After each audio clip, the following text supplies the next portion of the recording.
Polisi akan mengungkap kasus ini. Apakah kasus ini merupakan dugaan pembunuhan berencana atau tidak? Kita ulas bersama dengan ahli psikologi forensik Reni Kusuma Wardani yang telah bergabung bersama kami di Kompas Malam. Assalamualaikum Bu Reni. Selamat malam. Waalaikumsalam Mas Yatsir, selamat malam.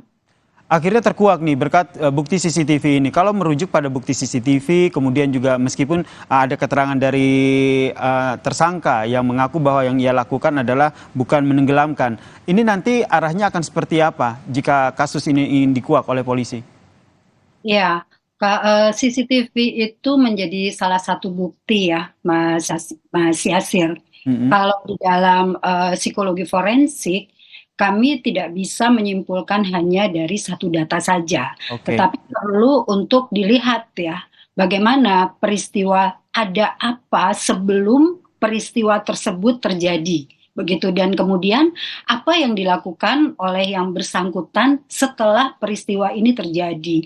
Ini merupakan data yang juga perlu untuk dianalisis. Di samping kita juga perlu untuk mengetahui sebetulnya tersangka ini memiliki kepribadian seperti apa, track record kehidupannya bagaimana, apakah memang orang yang cenderung mampu melakukan perilaku agresif ya, apalagi terhadap anak-anak yang tentunya merupakan individu yang tidak mampu membela diri. Nah, ini Mm-mm. kita perlu ada data-data lebih lanjut, tidak cukup hanya dari CCTV. Tapi CCTV ini menunjukkan bahwa TKP-nya itu Mm-mm. memang TKP yang berisiko ya. Jadi kolam renang ini kan memang sangat mungkin ya terjadi banyak risiko. Nah, apakah memang sudah dipilih ini sebagai TKP sehingga mampu mengaburkan sesuatu yang sebetulnya sudah diniatkan?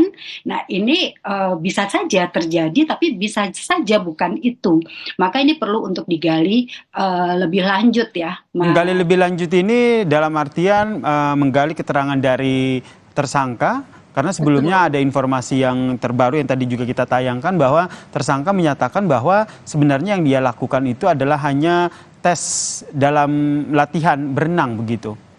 Ya, setiap orang di dalam keadaan terdesak, apalagi terlibat masalah hukum sebagai tersangka, Mm-mm. pasti akan berupaya sedemikian rupa mencari alibi ya, mencari alasan, mencari pembenaran terhadap perilakunya dalam rangka mengurangi atau syukur-syukur bisa membebaskan gitu. Jadi saya rasa ini merupakan upaya dari yang bersangkutan ya untuk bisa dipahami Mm-mm. seolah yang dilakukan adalah melatih pernafasan. Tentunya di sini perlu investigasi lebih lanjut. Apakah betul orang melatih berenang anak-anak usia 6 tahun begitu Mm-mm. ya, harus dilelep-lelepkan seperti itu, ditenggelamkan seperti itu. Mm-mm. Biasanya kan untuk perilaku-perilaku yang berisiko pada waktu latihan pada umumnya, seseorang kalau mau ditenggelamkan dia sudah siap kan secara sadar. Nah, anak ini pada waktu itu seperti apa jika memang ini merupakan perilaku untuk melatih begitu ya? Apakah betul kondisinya Mm. itu melatih atau ada kondisi-kondisi lain begitu? Nah, ini perlu untuk dibuktikan. Tapi yang Oke. pasti setiap tersangka pasti akan mencari pembenaran, mencari peringanan Mm. untuk apa yang sekarang dituduhkan atau disangkakan kepadanya. Yang kini juga masih tengah digali adalah sebenarnya apa motif dibalik kasus ini. Dari kacamata psikologi forensik untuk menggali motif, hal apa saja yang nantinya akan menjadi pendekatan dari polisi? Ya, psikologi ini kan mempelajari tentang perilaku ya, baik perilaku yang kasat mata, dia menenggelamkan anak tersebut hingga tidak berdaya dan dibiarkan hingga meninggal dunia. Ini ada perilaku tidak kasat mata. Perilaku tidak kasat mata Mm-mm. ini apa yang dia pikir, apa yang dia rasakan, apa yang menjadi niat atau motif. Nah, Mm-mm. motif-motif ini sekali lagi seperti tadi saya sampaikan, kita perlu menggali lebih dalam ke belakang. Mundur dulu ke belakang. Dia Termaksud, ini maaf saya potong, termaksud mencari apakah memang ada pertengkaran, contoh begitu, atau kan ada hal-hal yang terjadi antara ibu korban dengan si pelaku.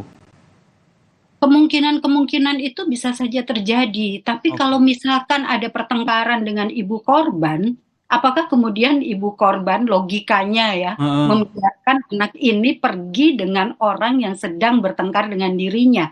Nah, ini kan Mm-mm. juga kita perlu untuk merelasikan secara fair ya terhadap semua pihak begitu. Jadi kalau misalkan memang ada masalah dengan ibunya, kenapa ibunya kemudian membiarkan anak ini pergi dengan orang yang sedang bermasalah dengan dirinya gitu? Apakah itu wajar atau tidak begitu ya? Jadi kita memang perlu fair di dalam meneliti apa saja perilaku yang ada di belakang Mm. peristiwa ini. Apa saja pikiran-pikiran dan niat-niat yang ada di belakang peristiwa ini begitu. Jadi itu perlu untuk ada investigasi yang lebih lanjut. Sehingga mendudukan perkara motif ini apa, apakah memang ada pembunuhan berencana atau kelalaian yang menyebabkan kematian ya. Kita nantikan ya Ibu, nanti seperti apa nanti penyidikan yang dilakukan oleh polisi. Terima kasih ahli psikologi forensik Ibu Reni Kusumawardani telah bergabung bersama kami di Kompas Malam. Salam sehat Bu Reni. Salam sehat.